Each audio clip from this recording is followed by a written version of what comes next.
Okay, today we have a great opportunity to talk to our top agent for Four Core Financial. And I'm excited, Trevor, to have you here today and really touch on some of the secrets I think that you have, or share some of the ideas that you have with coming over from the captive area and becoming a very successful agent. Correct me if I'm wrong, your numbers right now, you have 162 applications, probably more so than the report we had, and $97,000 in life premium. Not to mention, what was it, around 30 or 40 Medicare applications as well? Yeah, around there. So that's awesome. Appreciate it. That's a great start. We're only in May, and you're tan, so you've been taking some time off as well, which is what we want to do in this business, is not just be working every day 24/7, but be able to enjoy the opportunities of working hard and celebrating those. So very excited to have you here. I think one of the things is maybe tell us a little bit about yourself, if you could. Absolutely. And thank you for having me out here, Joe. You guys have a beautiful office. It's great to be out here. So a little bit about me. I'm based in Cleveland, Ohio. I worked in New York for a while. And, I got into insurance about 4 years ago. And it's been great. It's changed my life since I got into it. So I guess one of the things that, when I remember you coming over and working with you as a brand new agent, what made you really want to get into the business, if you can recall those conversations that we had, or what was going through your mind at that time? I know a young guy getting started in the industry. What kind of got you excited? Well, I can tell you this much. I didn't go to college to become an insurance agent. I know we hear that one a lot. I originally wanted to go to law school. I wanted to be a lawyer. I got an accounting degree. And I just realized I never wanted to work for someone else. I wanted to have my own thing. And insurance, I kind of got introduced to that by, I read a lot. I was reading Grant Cardone, I was reading Zig Ziglar, and I was always interested about going into sales. And insurance sales just seemed like the quickest and easiest opportunity to get introduced to sales myself. So that's what really got me into it. I was attracted to the income opportunity and the freedom you have with your day-to-day life, with your job. I know it seems like forever, but when I started literally 25 years ago, one of the things that really felt good was meeting elderly folks and being able to feel like you helped them and made a real difference in their lives. And obviously when you can sit down and just see kind of that mask go away of concern, it really makes you feel good about what you do.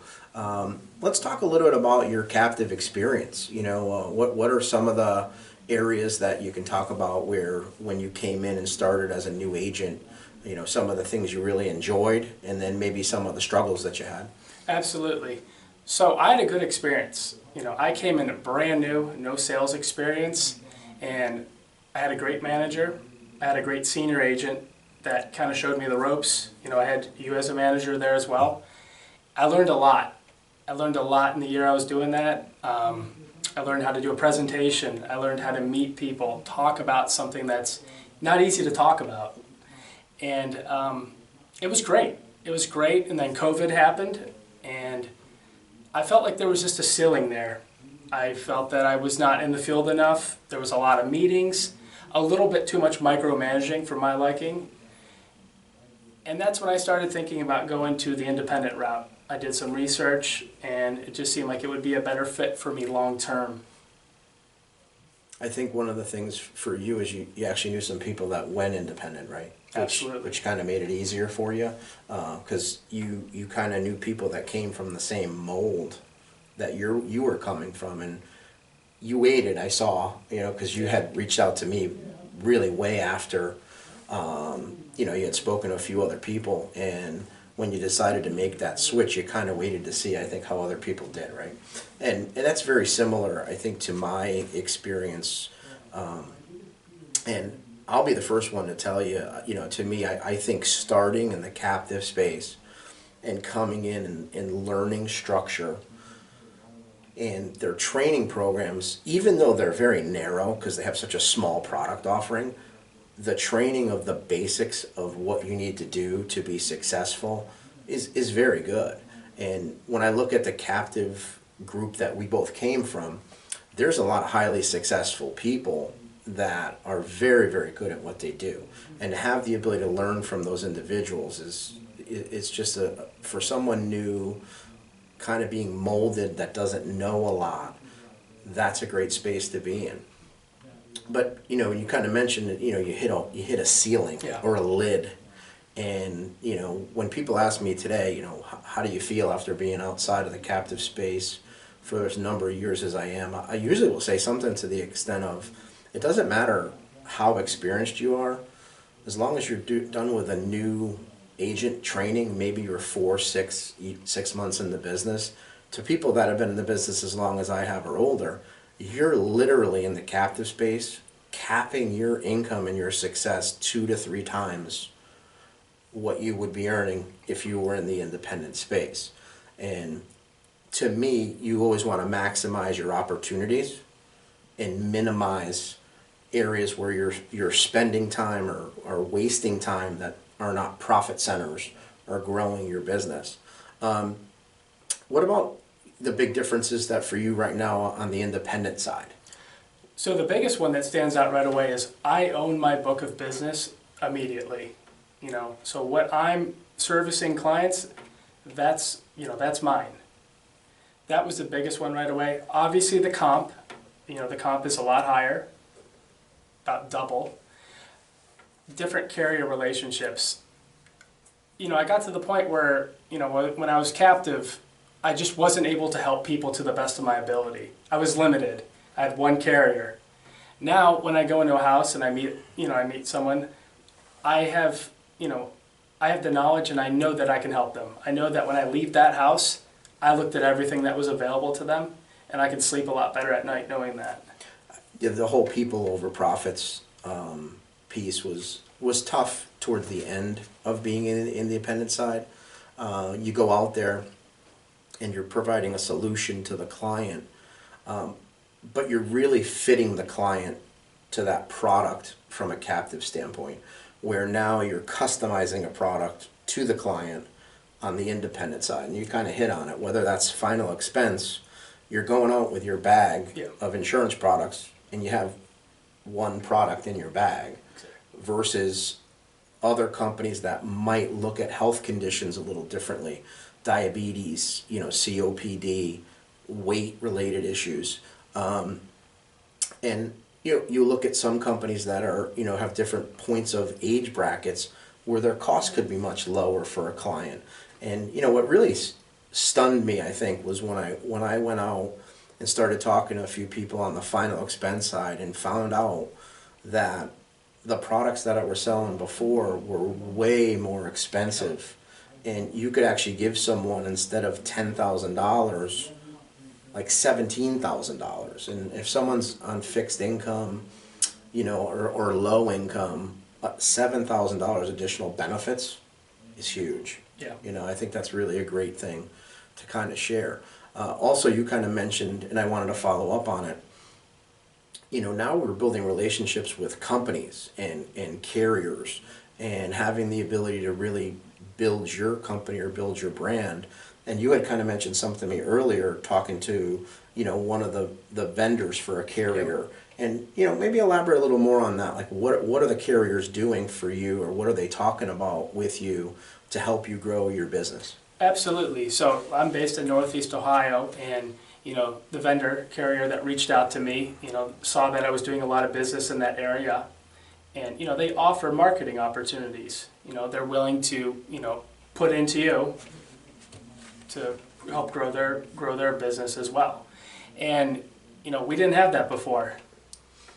It's very true. I think when you look at a business model and why the independent space is just, the grass is way greener and it makes so much more sense than it did 20 years ago. And you laugh because I'm the old guy kind of around here. 20 years ago there wasn't really the internet like there is today. There weren't social media groups. There weren't online training systems. If you went independent back in that day, you literally were on your own. When you look at the, again, the business model, I've just elaborated and viewed this business model for 3 or 4 years before I made the decision to leave the captive space. And that business model is broken. And it's broken because you're limited to a small market size. You have no marketing control. Literally, you're getting leads that are distributed by the company. Many times are recycled, and I was in a leadership role. You're not the first person getting that lead. Someone gets it for a certain period of time, and then it's given to you after they've had a chance to work with it. And by the way, there's nothing wrong with that. Right. Leads are expensive. You need to if the leads aren't being worked, or there isn't a timeline on that lead for someone that might not be aggressive, it makes a very sensible decision Exactly. to let someone else work Another that lead. opportunity for someone else. But you might want to work turning 65 markets. We were talking about ACA business, which is huge right now. In the captive space, most companies, you're not even allowed to talk about that, Right. never mind write that business. You mentioned a little bit about some of the marketing levers as well, is you control the mailings, you get them to your CRM, you control how much you order, you're the one that sees them first. Yep. You know exactly what you're getting for the dollars that you're paying into it, which is again owning Yep. versus renting. And- So those are some big things there. And I'm good every week on that. I'm not waiting around wondering who I'm going to talk to that week. I'm getting referrals, of course, too, but the lead flow is there. I've had no problem at all. Every single week, we used to say, get 15 appointments a week. That's the gold standard. I have enough leads coming in, I'm getting 30 a week. Right. No problem. And that's really the part of running a business. You're investing in leads. You're able to get a certain number in the different product categories that you're looking for. And then your numbers to be able to convert those leads. Where, as a guy that was giving out leads to over 100 agents at one time, and when I think I left, I think we had 60 or 70, you didn't have 15 leads to give an agent a week. Never mind the fact that, you're making 100 calls and maybe 2 or 3 people are answering those calls. Right. You're not running a project 15. You're not running 15 appointments a week. You'd be lucky to get 10. Right. So automatically you're in the negative before you have a chance to really go forward and meet those goals. What do you think has helped you have so much success coming out? Well, first and foremost, with 4Core, leadership has over 100 years of insurance experience. So I have access to that whenever I want. When I call someone, I get an answer. They call me right back. So leadership's been key. I'm learning from people who have done it themselves. The other thing is, we set goals every week. We did that in the captive space as well too, but we have, guys and gals keeping everyone accountable every single week. You and I know we always had our accountability talks every Friday. That's unbelievable. You do that every single week, and that way you still have that structure you had at the captive agency. So I would say that lead flow, having the confidence knowing that I can offer anyone any carrier they want, and I know I'm helping them. Those are the 3 reasons I'd say I've been successful so far. Well, I think just, being able to observe you in the role you're in, you are in Ohio. Right now we're talking in Connecticut. Right. And, the pandemic has provided some unbelievable opportunities. It's not just been a challenge, and Right. obviously we know there's been a lot of challenges, but, doing business across state lines, doing video conferences and training is just something that's commonplace today where, when I left the prior company you and I were with, we were paralyzed. Yeah. We were a kitchen table company, no real clue how to operate online. And the reason for that was simple. The model's broken. Yeah. The model is you were working in the Bronx office. The Bronx office controlled Manhattan and the Bronx. And you didn't need Zoom or you didn't need to do things online because you weren't allowed to sell in New Jersey Right. or another state. You couldn't get leads in those areas. It wasn't something that was promoted. But for you, being based in Ohio, selling policies in New York, Yep. selling policies in other states, we're just talking about Florida, Florida, yep, and Florida. making a second base for you, base home for you, and being able to navigate in that space is, you can order leads today, fly down there in 3 weeks, and have, 60 to 90 people to see in a 2 to 3 week period of time, Yep. ready to go. Yeah. And you're planning and strategizing and having a marketing plan and an idea, I think has also created a lot of success for you as well, which is great. What are some of what are three amazing things that you don't find that you had in your prior career in the captive space? Technology has been key, and that's been something I've been a little bit resistant about using, but you've encouraged me to use the CRM, and I can tell you that really frees up a lot of time. I'm someone that can be a little bit stubborn, but using the CRM, reaching all my clients, making sure that they're satisfied, if they need anything, that's been huge. Lead flow, I have to say it, lead flow is, it's great. You gotta pay for marketing, but it takes a lot of burden off you, knowing that, you're not cold calling people. You have people that raised their hand and said, hey, look, I need some help here. And, I've more leads than I can count. And then I would think last is the environment, the culture we have, the groups we have on Facebook. It's really cool to see people around the country just doing really well in this field and supporting each other. I think sometimes you hear about people stealing each other's business, but my experience has been on the independent side that people really want to see you succeed, especially with Forecore. We have our group me, it's always going every day, and we're supporting each other, and I think you need that, because especially me, I'm on my own right now in Ohio, but I'm plugged into you guys. I feel like I know a lot of the guys, even though I've never met them in person. Yeah, no, and I think those are great answers, and one of the main things that you mentioned on is really, it's just odd almost in the sense that when we were running a management structure in the captive agency from above, we were not encouraged to share with other company teams, meaning same company. Right. Because the way that structure was set up is you're competing for where you fall in the tiers of branches. So why do I want to help this branch if they could potentially beat me? And amazingly enough, what is talked in that space is that everybody shares ideas because everybody's working together for a greater cause, and it's 100% better on the captive side. The first thing that happened when I left that organization was I had a lot of people reach out to me immediately because they were stunned when I left there. Most know why, but they were stunned for why I had left. But the people that reached out to me and immediately embraced me were former managers and agents that immediately said, hey, whatever you need, let me know. I'm excited for you. I'm happy for you. You made a great decision. You're going to crush it. Yep. You're going to have to grow a little bit. You're going to have to learn a lot. And they weren't kidding about that.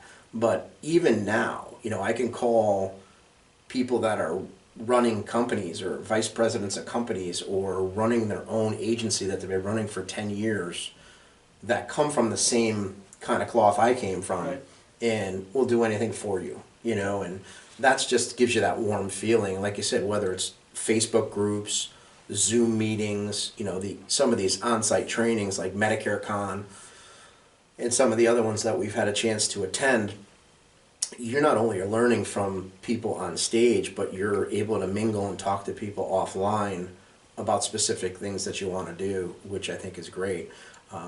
The other amazing things that I think that you don't really find in the captive space is you're a young guy. I'm not an old guy, but you're a young guy. But I'm 54, and I'm at the point in my career where I'm not looking to stop working anytime relatively soon. But where we were, you walked out one day, did everything the right way. Same thing with me. Handed in a resignation, and immediately the first thing you were handed with was a non-compete. Yeah. That for 2+ years you can't talk to these people. They're your clients. Right. They wouldn't be the company's clients if you didn't meet them. the second part of that conversation is not only can't you meet them, but you can't take them with you. They're not your book of business. And to me, the most amazing thing for what we do at Four and a lot of other agencies do it as well, you are vested day one. They are your clients. You take your clients with you, you go. Getting back to the age thing, well, at 54, if I want to go down to Florida at 65 and, maybe I want to keep working, maybe I don't want to keep working, my book has a value. Yep. I can sell that book of business. I can sell my agency. And that agency is anywhere from 2 times to 12 times the annual revenue that agency is producing. That's a heck of a lot better than getting a very small quarterly bonus. Yeah. That you can't take with you. I have 2 daughters, been married 27 years. If something else happens to me, that book of business can be inherited. And that book, as inherited, they can continue to work the business. And my wife just got licensed as well. I think maybe 1, if not 2 of my daughters might get licensed. But they can also turn around and sell that book. Yep. And sell that book for, right now, the book's worth a couple million. And that's over only a 3-year period of time. Yeah. So bring it out 10 years, and you're not just creating wealth for you. I know you're looking to get married, have a family, build that. You're building generational wealth versus getting a quarterly bonus and getting a trip that you get a 1099 for. Yeah. Getting taxed. And that's fun. Yeah. Make your own fun with the money that you're bringing in and the freedom and flexibility you have to control that business model. And I think the other one is, and you kind of, I think, touched on it a little bit, is the branding, and the marketing. Is you can now create your own brand. You can set up your own S corporation. You can have a Google business. You can set up websites. You can automate things through websites. And just that ACA comment we were talking about before is, having an automated system set up where send out a Facebook lead request for $500, and 12 hours later you have 11 applications done. I did one thing. I put my credit card in for $500. Now, and it generated 11 sales, and not only 11 sales, but 79 people that were interested in that in seconds. So those things, I think, really tie things really well together. I know you're looking to build a team. Absolutely. I know you're looking to grow, Four out in Ohio. What would you tell someone that's captive today if they were to come sit down with you today? What would you tell them? Definitely, you got to have an open mind. There's a lot of noise out there in this industry, but I can tell you, based off what I've seen, my experience, and other people who have been successful at Four, it's well worth it. You gotta just adapt right away, go into it. You're gonna make mistakes. There's no doubt about that. But it's well worth it. I talk about, my goals this year. I want to write $400,000 in life premium. I want to add 200 Medicare clients to my book. Wait, just 200? I know. We'll see how AAP goes if I start cooking. But I couldn't have fathomed that 3 or 4 years ago when I first met you. No one talked about that. And that's real. That's happening. And we got guys on this team, yourself, like you said, built passive income of over $100,000 already. Just by putting in a little bit of work. Work hard, be consistent. For someone new, the biggest thing is, I think, you have to be consistent. You have to invest. You have to invest in marketing of some sort, and you have to be consistent, and you have to have someone that will keep you accountable. I really think past that, that's really all you need to do. We've always said is if you're a hardworking person and you're willing to put the time in, you're going to be successful. And that's the jump that I think people need to take a look at if they're going to leave the captive side and join the independent side. And, you've heard me do it in front of the room a number of times. You always want to kind of do what's known as a SWOT analysis. What are the strengths? What are the weaknesses? What are the opportunities? And what are the threats? And if you were to interview me 20 years ago and I were to go through that exercise, I would have probably a large number of strengths on the captive side. And there'd be some weaknesses, but the strengths would outweigh the weaknesses. In terms of opportunities and threats, those today are really the leaders to tell you that you're in a broken model if you're captive. Mm-hmm. You know, because in a captive agency, it's a math equation.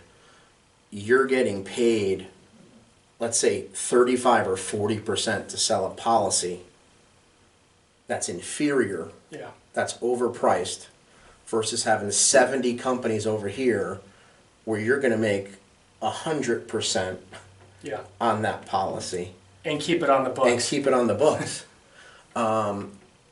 The other component of that is you're going to control your ownership of your business.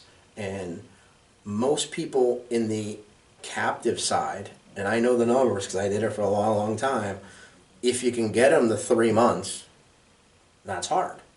A lot of people leave at 4 to 6 months. Yeah. Because there's only so many leaders that can support people, and once they're constantly recruiting because it's an unstable workforce. Right. You're paying people a low commission. You can't support them lead-wise. They're in a small regional area, and you have to feed all the other agents that are there. Yep. So if you're a captive agent and you're looking to actually grow a business and run a business, you want to own it, not rent it.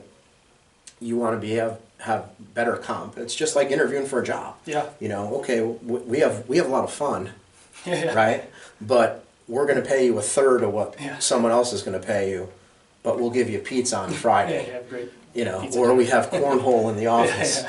You know, and again, if you're 21 or 22 and you're graduating from college and you're not wanting to get into insurance, but you end up getting insurance, there's nothing wrong with going into that environment and learning your way. Yeah. But if you are truly an entrepreneur, you need to look in the mirror Yeah. and say, why am I doing this when I can brand, I can start my own S Corp, I can have way better tax advantages, I can build up business credit, I can sell my business down the road, I can engage in property and casualty, I can engage in mortgage protection, I can do affordable health care. I can pick and customize what I want to do in my business model, not the 4 products that this company sells. Yep. You know, and that's every captive agency, you know, not just, you know, kind of where we come from a captive agency standpoint. And then being able to work smarter, not harder, with technology, marketing control. And I think the big one, you said it. So let's just do the math here. If you write 100 MAs in a year, right? Mm-hmm. What's your renewal rate going to be roughly next year on those 100 renewals? That's, was it 30,000? About 30 grand. About 30 grand, yeah. Now, let's do the math. 100 MAs a year is less than 2 a week. Right, right. So you do that over a 5-year period of time. And again, that's not hard. So as we're doing this and talking to people, doing 100 MAs in a year is actually very doable, right? Oh, yeah, very. And that's, again, someone that's watching this might say, well, that sounds like it's a lot. And it does, if you haven't come from this and you haven't did, because you felt the same way, right? Oh, yeah, yeah. And then, like our first AEP, we had a couple people that did 100 during the first annual election period. And then last year we had people do 150, Yeah. you know, Yeah. in the annual election period. So if you do that over a 5-year period of time, you're making $150,000 a year in renewals, Yeah. and you own your book. Yeah. Yeah. And if you take that $150,000 and you say, you know, I'm 28, I want to retire, But you can actually sell that book right then and there. And yeah, you're not going to get a huge amount of money for it, but you could get maybe $1 million for that book of business. Yeah. You know, and depending on the quality of the business, you could even maybe get more, or $500,000 or whatnot. If you're a captive agent and you're 5 years down the road, what do you have? What's tangible in what you have? A trophy? Yeah. You qualified for a convention. And I qualified for, I think, 17 in a row before I left, and those conventions were great. Yeah. And I will never, those are fun. Those were fun events. But if I took the 20 years I was with that prior company and I just was getting a renewal on all the Medicare Advantage plans we wrote, you and I'd probably be playing golf in Marco Island right now. Yeah, you know? probably. So, Probably. you know, you live and learn, and I'll never regret, you know, that learning experience or working in the captive space, because I met a lot of great people. I learned a lot of stuff. Leadership, how people develop people, how people treat people, Yeah. you know, the altruism that some of the, you know, managers across the country that I would see what they did was phenomenal. So I think that advice is really sound. And you know, the last thing that I just wanted to kind of talk to you a little bit about, because you've been really crushing it on the life side, and you're not doing it with 40 different companies. You know, what technology on the life and Medicare side, if someone's coming from a captive space, they don't know anything about all these other products because, again, for you, remember, it was very simple. Yeah. You know, it was very simple to quote something and do it.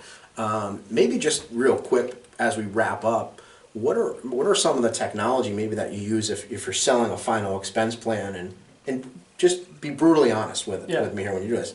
How easy is it? It's incredibly easy. Like you can't screw. It's like idiot proof. I mean, FEX Toolkits is amazing. You know, and like you said, I'm not using a ton of carriers when I'm writing business because, quite frankly, the carriers I use are so good that they cover almost every condition possible. But FEX Toolkit, you know, you use Sunfire for Medicare, and that was something Medicare scared me at first. That was something I was resistant to using. But the technology we have makes it incredibly easy. And you're able to show the client how it works.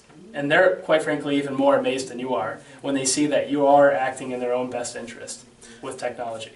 So, and wasn't it ironic a little bit, like especially with FEX Toolkits that, and you know, just so everyone can kind of understand how simple this is, you put in the name, age, sex, date of birth, smoker, non-smoker, height, weight. Yep. You can sort two ways: medications, Yep. or conditions. Yep. Crazy. This is crazy. Press a button, right? Yep. And then it brings up all the carriers that you're appointed with, and even some you're not, Yep. and what their prices would be. And you're showing this to the client so they actually can see what those costs are. So, you know, some of the fun we've had as our prior company is if you ran into someone that had policies and you show those plans and like, wait a second, I'm paying $50 a month more. Yeah. I've had this policy 2 years, Right. and you can give me this coverage and I'm going to have a higher death benefit? Yes. Yeah, no brainer. The other thing, which is so simple, is right on that application, right on that website, you just click on the company and it opens up the application in that company's website, and you produce the app. Ease of use is very, very good with that. And the irony that I thought was great, because everybody uses that concept of a triplicate of choice, or you know, give them multiple options, right? And you know, that second screen where you show them which carrier is the lowest price, and then you say, well, let me give you a couple options, and you put the options together, you slide it to them on the screen, show them the screen, you click the button, and again, you go right to that dollar amount, right to the app, right to the company, and within minutes of filling out the application, you know, I'd say what, 80% of those are, you find out right at the time you write the app. Yeah, I mean, I got to the point now, I'm just using the ones that give you... Instant? There's a couple that, you know, obviously fully underwritten products, you're going to have to wait for that. But, you know, on FEX Toolkit, you show them the most amount of insurance they can get with the carrier and then the least amount. That takes all the pressure off of them. There's no hard selling with this. You're a consultant. You're helping them make a decision with that. It's been so much fun, hasn't it? Yeah. You know, and we were talking about culture before, and again, one of the big draws is that you're part of something in the captive side, and you know, I wake up excited every day in this business, more excited than I've ever been, because if I want to go get licensed in Idaho and sell plans there, I just click a button on a computer, I pay a fee, and now I can order leads in that location and do that. You and I are both going to be hanging out in Florida at some time in the near future, you know, whether it's living down there full-time, living down there part-time, or whatnot, but we couldn't do that where we came from. And again, that's a limitation of being in a broken business model. Well, I know you're killing it, so I thank you for your time today. Thank you. You did say one thing to me, that you wanted to build a team. Yeah. So Trevor, one thing you mentioned to me is you wanted to build and grow, and not just for yourself, but also, you know, you want to build a team, you want to grow, and you really kind of centered it on, I think, two of the hottest areas that we have across the country, where you're going to have physical impact. So Ohio is really, you know, and you know, you're the regional director for Four Corner, Ohio, and you've earned that. You know, you're working hard, you deserve that. And Florida, which I think there's a few retirees in Florida. I know you just came from there. You look tan, so you just came from there. You're looking to build teams in those locations. And, you know, we have a structure in place right now where we have weekly meetings, we have additional trainings for new agents coming on board. We're able to support them with contracting and back office support and stuff like that. What are some of the qualities maybe that you're looking for in the right candidates? Someone that's just willing to do the work. It sounds simple. Someone that's willing to show up. You know, we always talk about how we treat this like a business. It's not a 9 to 5, but usually someone coming on almost has to treat it like it's a 9 to 5 to actually do the work. You know, they got to show up. They got to be accountable. You know, they got to be honest. I feel like I shouldn't have to say that out loud, but, you know, we meet a lot of people in this business. We see it. Where they aren't honest, straightforward. They have to serve the client. Whiteboard heroes. Exactly. Just ambitious, willing to learn, willing to take some chances, and just open-minded. That's the kind of individual I want. My vision is to have, you know, an office in Northeast Ohio, Cleveland area, and then Southwest Florida by Fort Myers. I'd love to build 2 offices over there, and then obviously still recruit nationwide, build a team nationwide. Yeah, and that's definitely something that, again, really is awesome because we have the ability to be licensed nationally and have the support nationally, regardless of what state someone's in. With the size and scope of our agency, you know, we can support that group, any group, across the country. And, you know, I'll just say this because, you know, what you hit on was, I think, very, very relevant is we want people that are flexible, adaptable, trainable. If someone is hardworking, they can be molded. But if someone knows everything and they're not trainable, that's a recipe for disaster in our business. So, you know, if you're the type of person that's flexible, adaptable, and trainable, that's willing to listen, and willing to give 100%, you have the #1 agent and one of our rising regional directors looking to grow and build talent. So take advantage of every opportunity you can. Thank you. Thanks for joining us. Thank you for having me.